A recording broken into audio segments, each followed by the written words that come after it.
We got two different topics today. I don't know which one we really want to start. It's Mark and the Fan podcast. If he returns, Randy Orton. Hosted by the militant Mark Magnum and the Cisco Kid. Triple H is still the main man creative. For now. All right, y'all. Welcome to season 2 of the Mark and the Fan Wrestling Podcast. I am your host, Mark Magnum. And this is the Cisco Kid, Chris Cloyd. We're going to have fun today, but before we get into anything, please like, subscribe, share, hit that notification icon so you don't miss out on new content. After we had a long vacation because somebody wanted to go camping all damn summer, so we had to take a hiatus. I'm not going to say any names. Cisco Kid. But, it is what it is, but I'm happy we're back in action. And our topic, though, for today, let's get serious. Our topic for today is going to be just how the goodwill and how the transition of AEW and WWE since the beginning of AEW. And I'll get started on this one. Back when AEW first started, they were kind of that, company that everybody had hope in. And I'm going to start this by first off saying I'm not going to be sitting on here trying to be bashing AEW because I've known people that have worked in AEW, so I'm not going to sit there and downgrade what they're doing. But we're doing a comparison here, and we're going to compare how AEW was at the beginning to now and how WWE was at the beginning to now. And when AEW first started, there was a lot of goodwill. There was a lot of people just hoping and wishing and praying that, WCW had been dead for over 20 years, and a lot of people were just because, MLW wasn't doing it and TNA or Impact wasn't doing it. And a lot of people don't really watch New Japan. So in America, you're very limited on what we have to watch for wrestling tourists for the last, since 2001. It's been WWE for the main portion of all this. And now we come into, I believe it was 2019 when they announced they were going to start AEW. And at this point, Vince McMahon had kind of ran the product into the ground. And people were just tired of what WWE was giving them. And now we're at the point where AEW starts talking about there's chatter. They've already done their all-in pay-per-view in Chicago or all-out or whatever it was called in Chicago the previous year. And Cody and all those guys, they put on a great show. I watched that show. Great show. And then we get into the day-to-day TV stuff, and they're on TNT. They get a show on TV. I mean, they're doing their thing. And there's a lot of goodwill, a lot of hope. And then on the other side, you have WWE. And WWE was doing the same stale, boring comedy that a lot of people just weren't down with anymore. And as a person that's watched their product my entire life, I mean, even when you have the hardcore fans like me and like Cisco that we want to watch, but you're not really giving us that much of a reason to watch anymore. But for some reason, you got the diehards like me and a Cisco Kid over here that'll watch no matter what. But I mean, what was your thoughts at the beginning when all this started, like from the WWE side of it? Because I'll be the AEW side of it. What, like in 2019, 2020, before the pandemic and all that, what was your thoughts on WWE at that time? Well, excuse me. It's just like you said. It was stale. Like you said, Mark, stale product. I mean, and you only liked, or me personally, I only liked one or two things that was going on, and then the darn COVID happened, and guys like Drew, I understand putting the rocket ship behind him, but it was just bad timing. But it was just bad. But you mentioned AEW. I was excited. Okay, I knew it wasn't going to be WWE versus WCW in the late '90s, but I thought it would be something. And two big names, Jericho and Cody, had the WWE rub. I thought that was going to do something. And AEW was cool starting out. I thought I loved the factor with getting JR and Tony, back together. I care less about, the Lucha dude naming, Excalibur. yes, a million moves. I personally could care less about that, but I knew why some new fans would like it. But yeah, like you said, AEW started out. The idea was hot. Finally, give the WWE maybe some competition that they hadn't seen since, I don't know, arguably TNA, but that wasn't much in my opinion. But right. but yeah, but on the WWE side, it's just, I don't know, man. It just wasn't that good then, in my opinion. Well, I mean, a lot of people always talk about Vince McMahon and how he was booking it for himself and not for the fans. And we'll talk about that later on in this conversation about how I feel about that right now. But with Vince, I mean, he had his circle of people. He had his, Bruce Pritchards and Laryngitis and all these guys that were around him that, I mean, nobody really challenged him. Everybody was kind of a yes man about it. Whatever Vince wanted, yeah, that's what we're doing. I guess nobody, I mean, and even the people that would try to talk him out of whatever he's doing, or, hey, this may be a better idea, at the end of the day, it was his company, and he's going to do what he wants. And then that's why on the flip side of that, you see AEW and its fresh talent, some WCW or some WWE guys, but a lot of it was, you had Chris Jericho, which was a former WWE guy and former WCW guy for that damn matter. But you had guys like that.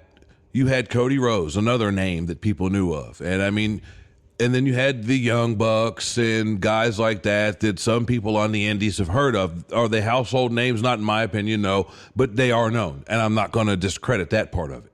So you had those guys and Kenny Omega, who is more known, I believe, than the Young Bucks are.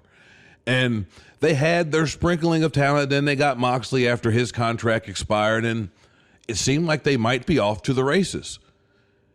And then a year goes by, and they're doing good. And I want to say this in all honesty. I tried to give them a chance. It wasn't like I looked at it, oh, my God, no, we don't need another company trying to go after WWE because WWE is the greatest, or I'm a shield for WWE, so nothing's going to be as good as what they can produce. No, I wanted something better because I know just from you and I living through the Attitude Era, that was a damn good slice of television. That was a damn good time frame just to go back and to be able to go back to that time and have it to where there's legit competition that makes both shows better.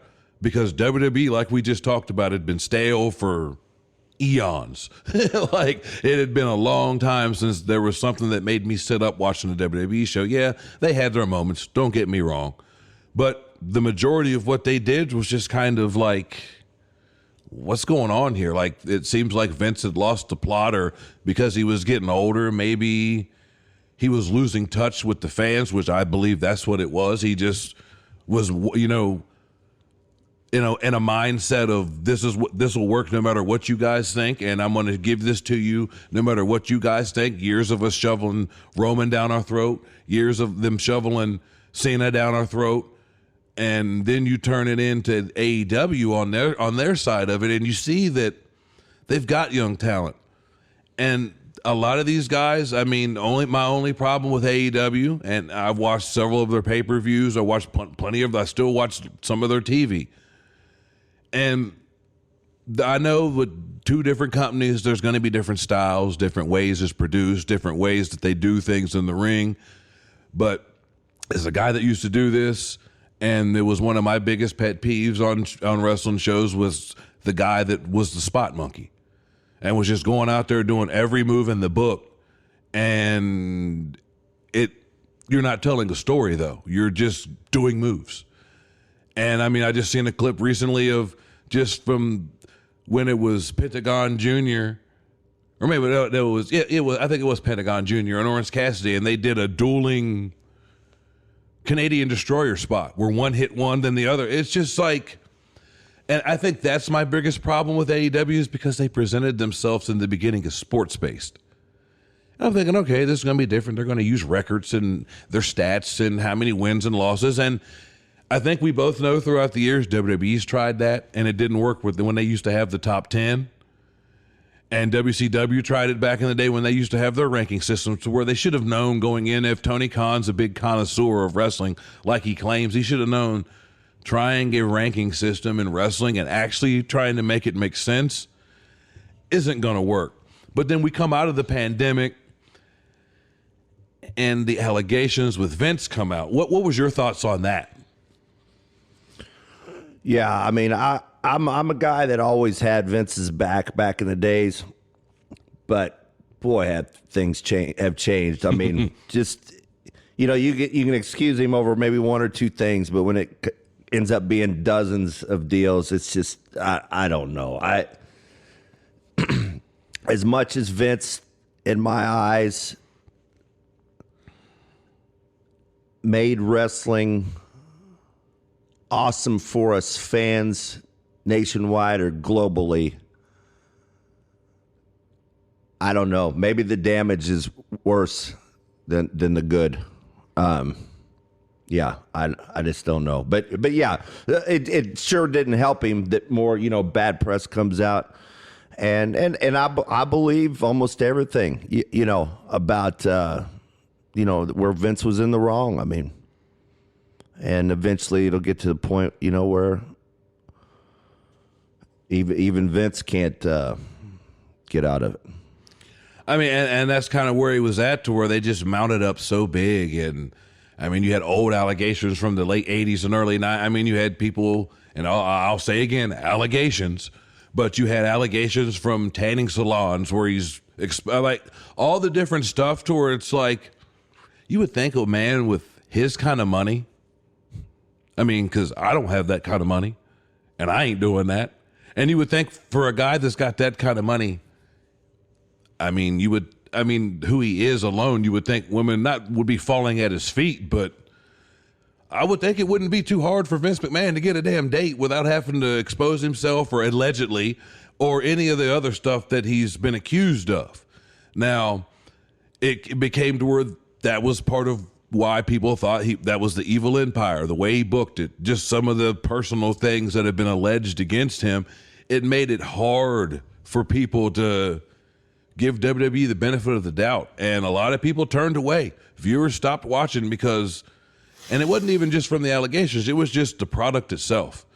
And then, like I say, you go on to the other side of the street and you see AEW, and it's fresher talent. The matches are, whatever.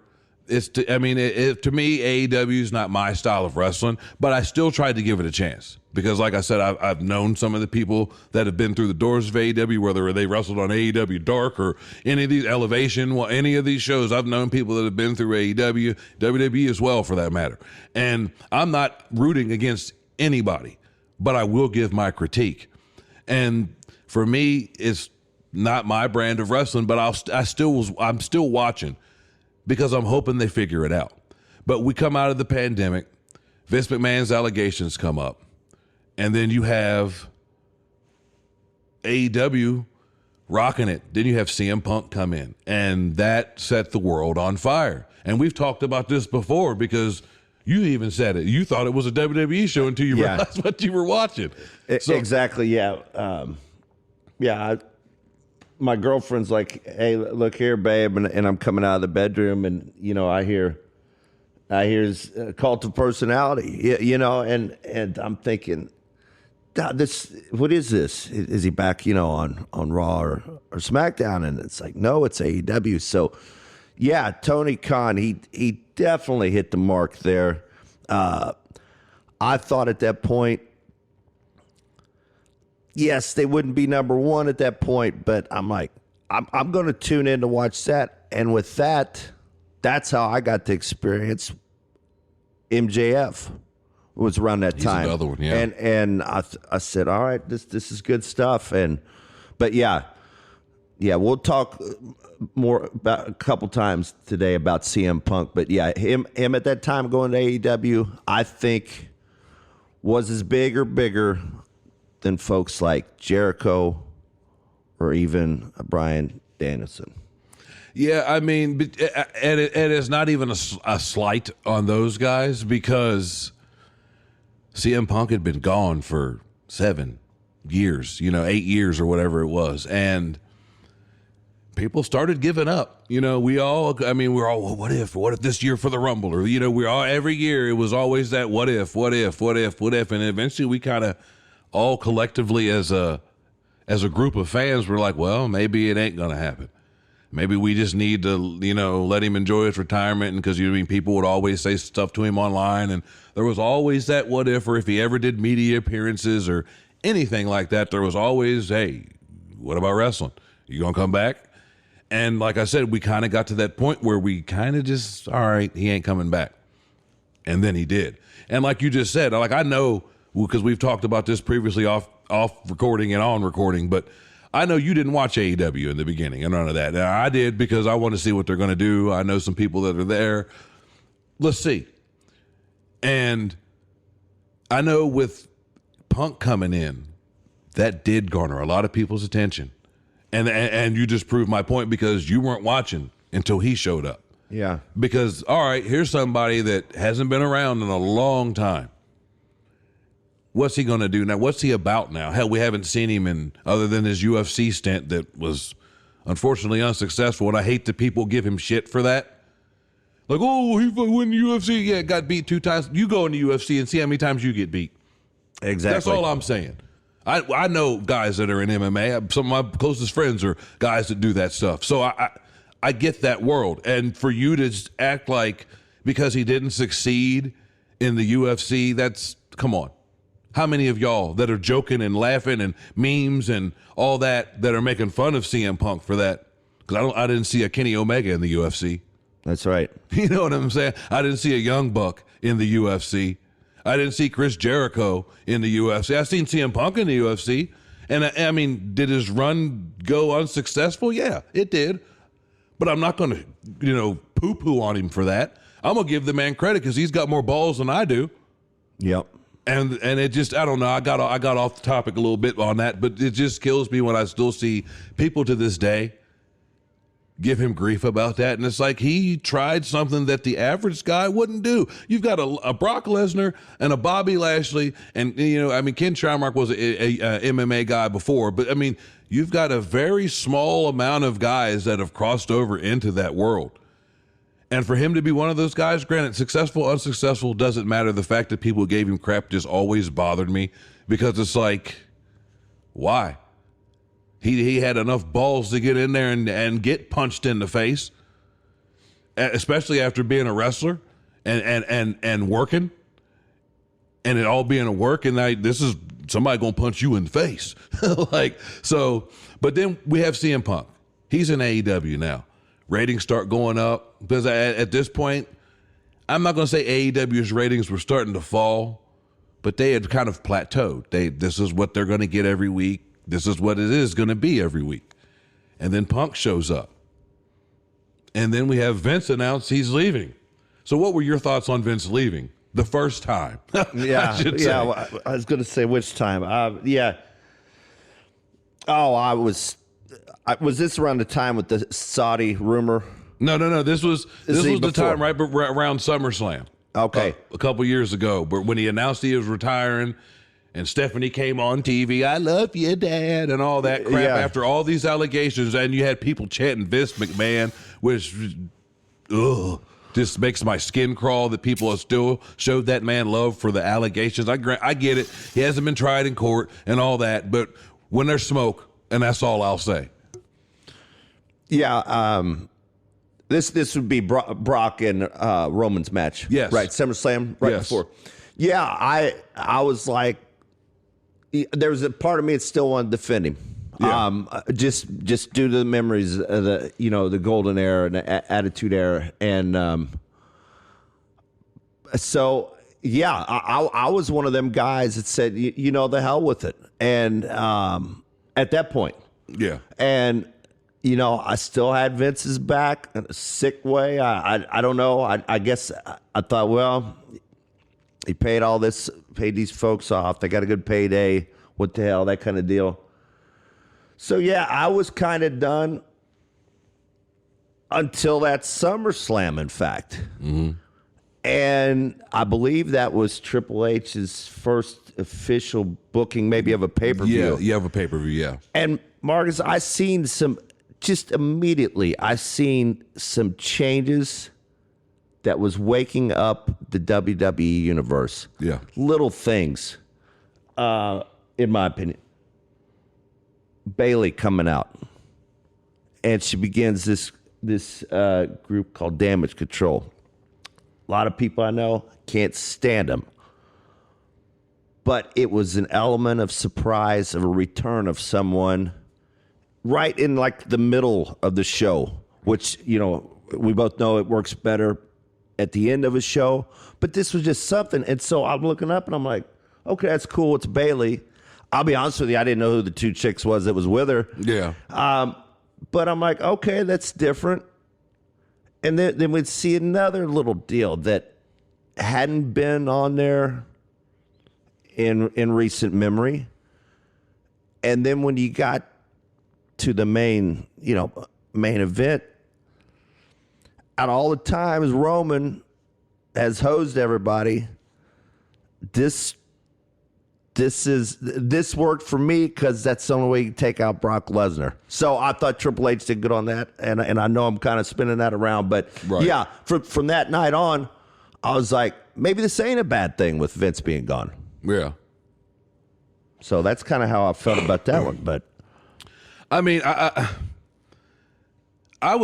for me as a fan, I was already done with Vince McMahon, but for who he was, what he done, just like some of the things you said, just for what he's done for the business, good or bad. Because I know a lot of people, the territory days, we can have a long conversation about that, about how he ruined the territories and blah blah blah, and he changed kind of wrestling. I mean, depending on who you talk to, for the good, for the worse, for however you want to look at it, and I get that. But when these allegations came out, when there was already other stuff years ago that were kind of there, people knew, but it was kind of like, well, and we were, and at the same time, we were living in a different time. Now we're in the time of the Me Too movement and stuff like that, where people are coming out, people are saying stuff. They're, changing the statute of limitations on stuff like that and extending it so people can make their claim or whatever. And he was one of those guys that had to happen to fall under that. And, whether he did it, whether he didn't, doesn't matter. The fact that you put yourself in that situation, in my opinion, says a lot. Because I'm 43 years old. Don't have nobody accusing me of that.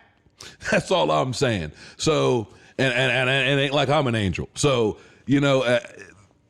like I said, when there's smoke, there's something to it to me. And when enough people call you a crackhead, maybe you got a crack pipe in your pocket. That's just how I look at it. So, and I know, we live in a world where it's supposed to be innocent until proven guilty, but I mean, come on. There's enough stuff for people to come to a conclusion on their own without having to be in a court of law. But, it is what it is. I feel like CM Punk was a good thing for AEW because it got attention. Like I was saying, it got you to start watching. And it made you at least, all right, let's see what these guys got. And give them a chance. And all right, can they keep me as a fan? And I think that's their biggest problem right now. But I'm going to go off of that part of it. And CM Punk was there. He started feuds with MJF, had a very memorable feud, in my opinion, with MJF and AEW. And he had other feuds there. His first match was with Darby Allin, which I bought that pay-per-view. Great match. And the pay-per-view itself was not bad. I'm not going to sit there and be one of these guys, everything AEW does is garbage, because that's garbage for me to say that as a guy that used to do this. They have good points, but I think they have a lack of vision, in my opinion. I think there's a lack of vision. I think there's a lack of continuity and a lack of consistency, because they'll push guys. And I remember Jericho last year lost to Action Andretti. What that do for him? And then he'll go on, and Jericho will go online and boast about how he's, putting guys over, but it's like, it ain't getting him over. The fans could care less about him either way. And I think Jericho, especially right now, with some of the allegations, we were talking about allegations, with some of the allegations that might be levied his way, he's a hot button issue right now as well. But as we go through all this, Punk's there. Then there's a little bit of tension with Punk and Page, and it just morphs into what became people talking more about what's going on backstage at AEW instead of what's happening on in front of the camera. And that's a double-edged sword, because depending on what we're talking about, that can be a good thing. If we're talking about what's happening backstage, or, Vince is no longer in control and Triple H is like how it is right now, those kind of backstage things that get out is fine. But when you're finding out, you've got Andrade punching Sammy Guevara, allegedly, and you've got CM Punk and the media scrum and Adam Page and this whole stuff that happened backstage with Ace Steel and the bite allegedly and the chair being thrown allegedly and just all the stuff. And then after all that, and Punk was hurt and he comes back, and you would think, if I'm Tony Khan at least, you would think he would have had that squashed when Punk came back, to where it wouldn't continue when he came. Because, I know you were at least watching some of this when this was going on. What were your thoughts on this whole thing with Sam? I don't want to ask you whose side are you on, but what were your thoughts when all this was going on? Well, when Punk, I guess, had the altercation there at the press conference or whatever, and I heard that he got released. I'll be honest, Marcus. No. This is before he got released. Okay. This is when he had the media scrum. He had just won the title back from Moxley, but he injured himself during the match. But he did this media scrum and just put the company on blast, to where while he was injured, he was indefinitely suspended. They vacated the title and all that, but he came back. But what were your thoughts just on that situation, just the smack talking? And at that point, I'd already lost interest. The part of getting the heat and stuff, I liked that. But yeah, I'd already turned the product back off. I'd heard rumblings of some stuff that was going on, but so yeah, I was just thinking, whatever the situation is, Tony has to either side, I guess, with the executives or this quote new fella.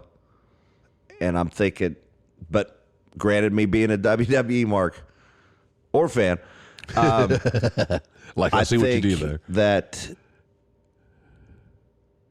I just had Punk's back, and whenever I heard there was rumblings, with his injury or whatever, yeah, the fizz had already just faded away for me. I was on to the next level. And thank goodness at that time, I thought WWE was getting a little better. Yeah, and that's a lot of people, because they had put their hopes in, all right, CM Punk's back, and then all this stuff happens, and then he gets injured. He, like I said, gets the title vacated, to where they end up putting it on somebody else and all that. And I get it. He was injured, so you have to vacate the title. And the Bucks got suspended as well, and they vacated the Trios title and Omega, and a lot of people got suspended. And, they ended up firing Ace Steel, bringing him back. All the stuff that happened throughout all that time period was just unprofessional by everybody involved, from Punk to the Bucks to Omega to Ace Steel, everybody involved. Granted, I know everybody has their own reason for why they did what they did, but in the end, it did not contribute to AEW in a positive way. And it, like I said, it took people away from what's going on the television, and more people are interested. And that's not a good sign either, when people are more interested in what's going on backstage than what's actually going on their television. And I know people like gossip and all that. I get it. I understand it. But at the same time, you can't have it to where people care more about what did he say this time? What happened this time? When people are more worried about the scuttlebutt from backstage instead of actually caring and viewing your product. Because I know a lot of people stopped watching after that. And then he came back. And I know you're one of them. And then he came back. And okay, and then they gave him Collision, a new show. Okay, and they have to separate the roster, which I think, I'm sorry, I'm going to say this, but I think that was a bitch move by Tony Khan, because we've had Shawn Michaels and Bret Hart fight backstage. They didn't have to split up the damn roster because those two didn't get along.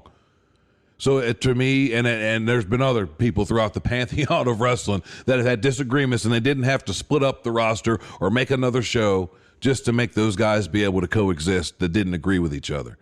And he came back, and Collision's ramp, their ratings were pretty good. They were up, 700, 800,000. And then everything happened when they went over to Wembley, where you have, Jungle Boy Jack Perry saying, Cry Me a River or whatever, when they did the little windshield scene that they did during their match to him and Hook. And CM Punk's backstage because he's the first match on the actual show, because the match I just talked about was a pre-show match. And they have it to where Punk's backstage and there's words being said, and allegedly stuff happened back there, and Tony feared for his life, which I'm sorry, what the hell? As a grown-ass man, how are you a wrestling promoter and you fear for your life and saying, this is out of all the shows I've been to, this is the most scary? What? What? Like, seriously. Anyway, all that happened. Punk leaves, and now there's the chatter again, like we've been hearing ever since he wasn't in wrestling. Well, SummerSlam or Survivor Series is coming up in Chicago, and I like how they did that. Like, what were your thoughts on CM Punk's return? Oh, man. Well, I think we've said it before, Marcus. I always wanted to hear Living Colors song. Mm-hmm. Back at WWE, but I wanted it at the Rumble. Right. However, hindsight being 2020, man, the Survivor Series alone with Randy's return was awesome. And then they fooled me, buddy. I guess they fooled a bunch of us, because that return is the most excited I've been from a return 10, 15 years. Yeah, and all that scuttlebutt of the run at AEW, I was able to just put that in the back window, back mirror, like it didn't even happen. Right. Because to me, Punk was back home. And granted, he cut some great promos over at AEW, referencing the dislike of WWE. But I could forget all that whenever he showed up there in Chicago at Survivor Series. I loved it, Marcus, to sum that up quick. It was absolutely awesome. Because it was already a good show, in my opinion. Yeah. I love how they did it, just in the aspect of, because there was reports leading into Survivor Series that talks had stalled and blah, blah, blah, and they played it perfect. Snuck him into the building, all that stuff where a lot of people didn't know until they needed to know. And in the age, and we've talked about this before, in the age of the internet, where it's harder than hell to keep a secret, or it's harder than hell to have a couple people know about this secret and hope that don't get leaked to the wrong people, the Meltzers and the Sean Ross Sapps of the world, and it gets told before it happens. I mean, because that's one thing I do miss about like the Attitude Era, because I was right at the beginning of the internet. So we didn't really get spoilers like we do now. And when a surprise was a surprise, it was a surprise. It wasn't something I got told 3 weeks before it happened. It was, oh, man, Jericho. I mean, even though when Jericho came to WWE, we saw it coming. But, I mean, there was a lot of other people that came into the company where back in the Attitude Era that was just like, oh, okay. Or when Nash and Hall left. Stuff like that, to where it was like, this is not what we're used to. And now we're in the era where everything's on the internet. Whatever's going on backstage is on the internet. And, I mean, granted, I know Meltzer's been around forever, so there's always been a way to find stuff out, but now it's a whole lot easier. It's not as difficult to find out what's going on backstage or what somebody's contract is or how long are they going to be there or any of that stuff, where they live, their name. I mean, back in the day, we didn't even know the wrestler's real name. Now, in seconds, I can Google their name and boom. So, I mean, that's just another thing, just like in wrestling, where everything's evolving. I get that. And to go back what I was saying, that's why I love the CM Punk thing, because I'm sitting there in this Triple H trope where he puts the little thing at the bottom of the screen where you think they're about to fade to black, and I'm sitting there, kids are watching with me where I'm, all right, kids, time for bed. Yeah. And then you hear static, and it's like, whoa, what huh? Yeah. And they did it. And it was the perfect storm. Like, because a lot of people, I think, even though they never announced CM Punk was going to be there, I think a lot of people in Chicago would have went home disappointed because they thought it was going to happen that night. And I think they did the right thing, because I think it would have been a missed opportunity. Would he have got a massive pop at the Rumble? Yes. Not even Road Warrior level of a pop, probably. But in Chicago, just how they did that, and then the whole crap with Seth Rollins after the show and screaming and cussing and fussing and all that. And oh my God, it's real. Dude, come on. You think WWE is going to let him do that at a show with people? Like, it was obviously a work. But I love that some of these smart fans out there that think they know everything about wrestling just, oh my God, can you believe? It's a work.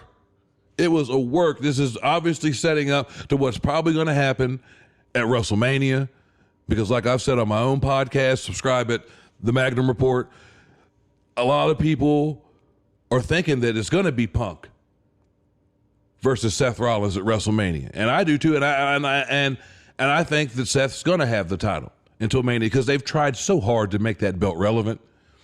And with Roman not being around as much, I'll give Seth his due. He's been defending the shit out of the title. I'll give him all the credit in the world. Do I care about the title? No. Gunther's more important to me on Raw. And I hate to say that, because Seth's a great athlete, great wrestler, but you can't make me care about that title as much as Roman's title when Roman's title still says undisputed in the title. You're trying to make me believe Seth Rollins is, just on the same level, which wrestling-wise, yes, he is. But you're trying to make me believe with this belt that he's got around his waist, that belt's just as important as Roman's? Don't think so. And like I said, Gunther's title is more important to me. And the reign he's had. And the one thing with Gunther, unlike Roman, and this is why I feel like his title's almost more important than Roman, Gunther wins all his matches on his own. I mean, yeah, you might find a match where, Ludwig Kaiser gets involved once, but it ain't like Roman, where every time we're just waiting, oh, there's a ref bump. Okay, where's Solo? Where's Jimmy? When Jay was around, where's Jay? Like, okay, here it comes. And with Gunther, he just beats you, clotheslines you, power bombs you, chops you, whatever and that's what I like about him, because he's that old school authentic heel that can beat you and doesn't need all this extra, smodge stuff to come people to run down and all that. And I think he's one of the reasons why WWE's where they are right now is because of Gunther. And because of Seth too, but because of Gunther and his title reign, because we know when Vince was in control, there was rumors that Vince wanted to squash him and, bury him. How are you going to bury Gunther? Even though I still hate that they changed his name, but I've gotten over that. But how are you going to bury Gunther when he is like the epitome of what a perfect wrestler should be? He's brutal. He's believable. And I just love watching him work. And they've got guys like that in AEW. They've got guys like that in AEW. Like, I love seeing Bryan Danielson work. I think he's kind of been a little bit injury prone. They got Adam Cole whenever he gets healthy. I enjoyed watching Adam Cole work. Like I said, I think he's a little bit injury prone these days. But whenever he's healthy, I'd love to see him work. I like Wardlow, but they shit the bed on him. Wardlow, especially after he beat MJF, it seemed like there wasn't nothing he could do wrong. And they found a way to do him wrong. And I hate that for Wardlow, because I think he was in that position where he could have been that guy that could have been homegrown talent, just like an MJF, where you could have put him higher up the card. And instead now he's just a part of the Undisputed Kingdom, where he's in another group, where he's not going to be the main focus, because that's obviously going to be Adam Cole. And you've got Roderick Strong and the rest of them. to where obviously he's not going to be the main focus when it's like, man, you've wasted time on him. I like Hook. I think Hook's a good Taz's son. I think he's an awesome wrestler. A little bit smaller on the smaller side in that aspect, but I'm not going to be like Vince McMahon and act like small guys don't have a place. I just don't believe when the majority of your roster is smaller than I am that they should be beating guys bigger than they are. Because if you're telling me this is sports-based, there's a reason why in boxing and in UFC they have weight classes. Because I'm sorry, as good as Sugar Ray Leonard was, I don't think he's whooping Mike Tyson. Because there's weight class. I mean, there's the reason why. And if you're going to present it in a way, and this is why I'm not going to say I turned on AEW, but it got to that point where it's like, you're not progressing. WWE went from being a show that was hard to watch, especially Raw, it's 3 hours, my God. But it went to being a show that was hard to watch. You might find one good point out of a 3-hour show if it's Raw, when Vince was running it, I should say. And they've turned it completely around. And there was a time when they did certain storylines or Vince started something up with a guy, and a lot of people online in the IWC, the Internet Wrestling community, they'll say the 3-week push, where Vince would push a guy for 3 weeks, and if they didn't get over in those 3 weeks, he'd kind of move on to the next person. And with Triple H, he's given guys a chance. Like, look at Gargano and Ciampa. When he first brought those guys back in the aspect of bringing them together as DIY, fans didn't really make noise. They didn't care, and for the most part, most fans knew who both guys were. It was just a matter of you haven't presented them in a way for me to give a damn. And with what they're doing now with them and Imperium and some of the stuff that they've done, and now they're going against Judgment Day, the fans are starting. I mean, there's things you can notice as you watch it throughout the time that we do. And you can see where, all right, these fans are slowly starting to get with this. Fans are actually reacting to some of the stuff they do out there instead of them wrestling a 15-minute match and they pop at the end. So, I mean, I like the contrast there. But in AEW, excuse me, in AEW, I think they've lost the plot. I mean, like what do you think of the state of WWE now, as we speak right now? Oh, it's... just like I was talking about that return with Punk, I haven't had this much interest in the WWE since probably 2007. That's how much I'm liking this. We was talking about just, how the companies have been, back and forth, about the last 3 years. I think WWE is doing really good because of Triple H's booking, but I can't discredit AEW altogether. I think AEW has hurt tags, and I think it's came over to WWE. You don't, a lot of times the ref don't even see who's legal and everything. Mm-hmm. But they've also put pressure on them to make those tag matches and single matches more physical, and I don't like it to get, like we mentioned another point, everybody bleeding all the time like Moxley and stuff, but just a little more harder contact. And I'm sure AEW probably stole it from New Japan or something, or got the idea of it, but it's really making WWE bring it up another level with the physicality. And you could just see that here I am defending Vince again. I love the age of the big guys. Yeah. And I thought, man, I don't want to see these little runts. And then Triple H, though, does it to where we get a little dose. He eases into it, where now all of a sudden I'm liking it. And I'm admitting, I never thought I'd say this. I always like to compare. You mentioned Brett and Sean earlier. Mm-hmm. Like, okay, who could work today back against Brett and Sean? And for a while now, I first one I thought it was Seth Rollins. Yeah. And then I'm looking now more with an open mind, and there is a lot of guys today that could have worked back then. And right now, WWE in my opinion, is hitting on all cylinders. Whether you take the women's division, which I didn't give a rat's ass about that, during the Divas, good to look at. You ain't got to explain that at all. Yeah. But it took a Charlotte, and then eventually, we'll get to Rhea, and you was totally right about her, bro. My gosh. But now I am caring about the 10th, 11th, 12th ranked women. Yeah. I mean, who would have thought this? I told you I love the big guys, the big giants. Dude, I have forgot about Braun Strowman, and now give me JD for Pete's sake. Can you believe this? JD McDonough? Yes. I mean, it's like the WWE. Well, we got the Rumble coming soon, folks. Hopefully they don't boss that up, but I don't know how they can do wrong. Look at the factions now. A lot of folks don't like that. I love it. It was all during our Attitude Era. Mm-hmm. All these multiple groups.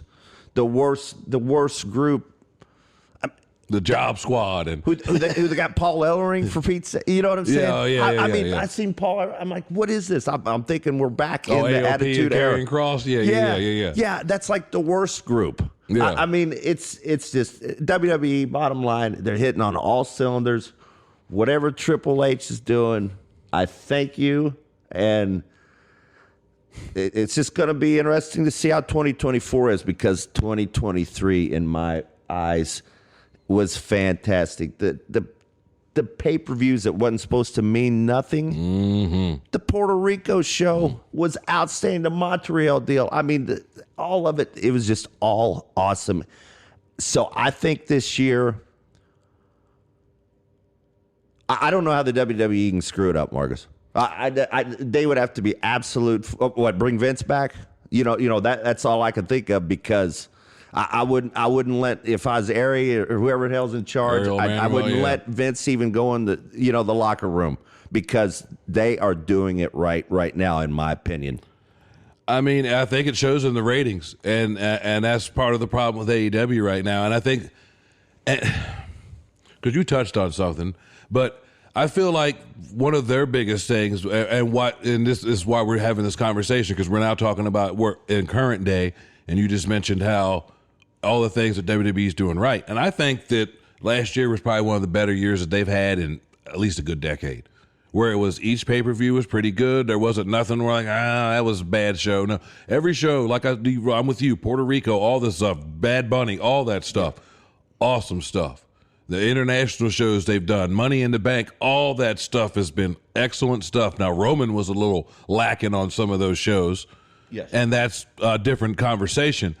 But when I look at AEW and how they're losing ratings and a lot of the backstage stuff is taken over, I also look at the fact that how many belts they got. You know what I mean? They got so many belts, and I feel like it's like back when I used to play, basketball back in the day in like the 5th grade with Darius, our producer, and at the end of the season, everybody gets a trophy because you played good or whatever. And AEW has gotten, and I'm happy that they bought Ring of Honor and they own the Ring of Honor library and all that. And I've said this on my own podcast. They've mixed way too much Ring of Honor into AEW. You've got all the belts on AEW. And plus the belts that AEW has alone, plus Japanese belts. And it's just like, and between that and they've lost the plot on who's heel and who's face. You've got Swerve right now that is a heel. He does heelish stuff. I mean, he just destroyed Cody Rhodes, or not Cody Rhodes, but Dustin Rhodes, at the last show they had, and center block and the whole deal, to where the fans are still cheering him. And that's my problem. One of my problems, just as a guy that used to wrestle, that if I was in the ring, you knew if I was a face. You knew if I was a heel. There was no, oh, man, I'm not sure. Oh, I can't distinguish what he is. You're going to know if I'm a heel.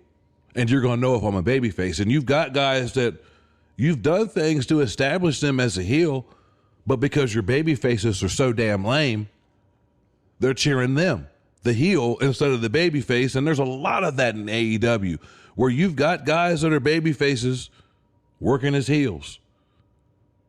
And it makes no sense to me, because if this is supposed to be sports based, and I know they're trying to revolutionize the business and all this shit that they've been thinking since, and I give them credit, and I give Tony Khan credit. Granted, I know the money ain't his or whatever, it's his daddy's, whatever. I don't care.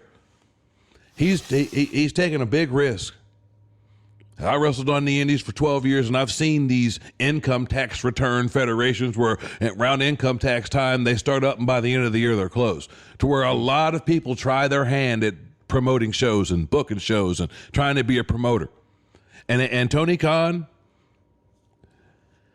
because he seems like a nice guy. And I'm not trying to, cast stones in his direction. But it's obvious he don't know what the hell he's doing. It's one thing for when I was 12 years old and I had my little wrestling ring and my little wrestling dudes, and I was doing, my little action figures, and I was doing my little shows in my bedroom at 12. And it's another to put that on national television. And then and my thing is, people, they've got, there's the AEW story driven. No, it's not. It's a bunch of cold matches with a lot of high spots in them. I'm not saying the guys aren't athletic or anything. It's just some of this stuff doesn't have a place, or this match does not make sense. Or 2 seconds ago, you were just selling your knee, and now you're flying the same complaints I got with Seth Rollins.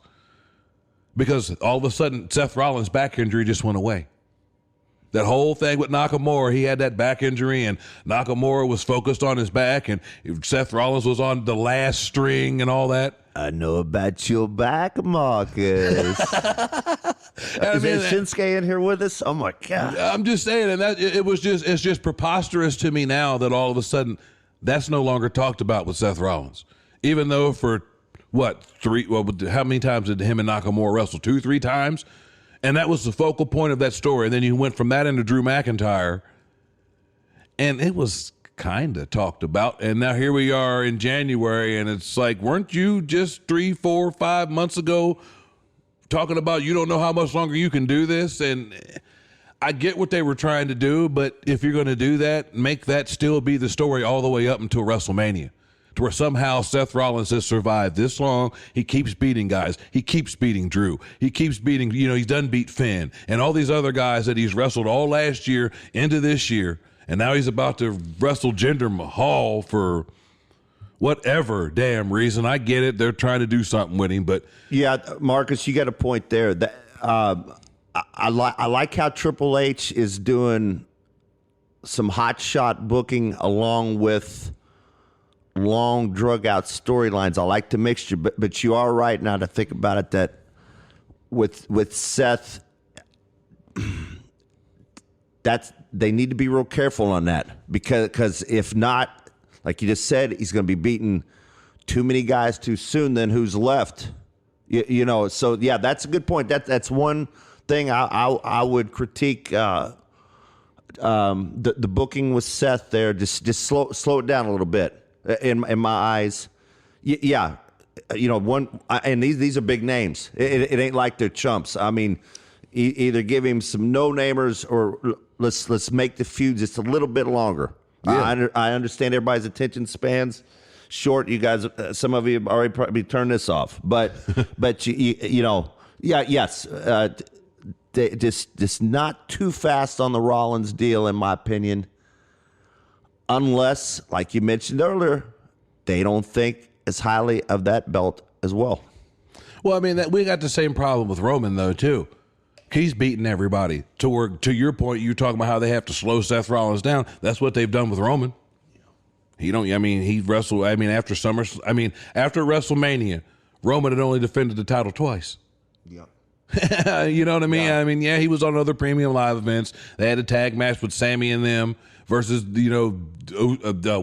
Solo and Roman. I get that. And then they had the Bloodline Civil War. But he only defended the title twice. I'm going to say that one more again. Twice after WrestleMania. And somehow that belt's still more important than Seth's is to me, personally. Yeah. Just for the sheer fact of, I don't believe in Seth.